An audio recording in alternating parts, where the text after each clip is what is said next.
Zakaria GPS, CNN Sunday morning 10 Eastern and Pacific. And now for our What in the World segment. I want you to think back to April 8th of this year. What emails did you send? What websites did you visit? Say around noon Eastern time that day. You probably have no idea, neither do I, but there might be a record of it in China. For 18 minutes on that day at noon, China apparently might have hijacked massive volumes of web traffic, 15% of all the internet routes in the world. That's what a new report to Congress from the U.S.-China Economic and Security Review Commission says. What does that mean? Well, Dmitry Alperovich, the vice president of threat research at the computer security giant McAfee, says, think of this like the post office. It would be like somebody rerouting letters going to 15% of the world's postal codes. If you lived in one of those postal codes, instead of your mail going from, say, New York to Los Angeles directly, it would have stopped in China along the way. In this case, it wasn't just email, it was web browsing, instant messages, web-based phone calls, video conferences, anything transmitted over the internet that went through the servers of China Telecom, China's state-owned communications company. According to the report, the hijacking was not just private individuals' messages, but included .gov and .mil sites too.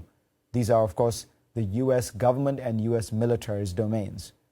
And the report says the incident affected internet traffic to and from the United States Senate, the U.S. Army, Navy, Marine Corps, and Air Force, as well as the Office of the Secretary of Defense and NASA. In the wake of the incident and the new report to Congress, there have been many denials. The Pentagon told CNN that the security of Defense Department information isn't affected by misdirection of internet traffic. The Chinese embassy in Washington called the report's allegations specious, unwarranted, and irresponsible, saying China will never do anything to harm other countries' national security, either in real or in virtual worlds. To be clear, the hijacking could have been an accident or a mistake, and all of that data could have passed through China's servers untouched. Or it could have been intentional, and Chinese intelligence agents have now sifted through all of that data. We just don't know, and that's part of the problem. This is a new arena of great power rivalry, one that operates under the radar screen. But it is a crucial source of power. Imagine if we went to war with Iran, and in response, suddenly the computers that control New York and Washington's electricity grids crashed. So much of modern life is totally dependent on computers that their security and survival are vital to a country's well-being. We need to take a whole slew of security measures to protect our systems. We also need to talk to other countries and develop codes of conduct, arms control agreements, if you will, for what is acceptable and unacceptable in this realm.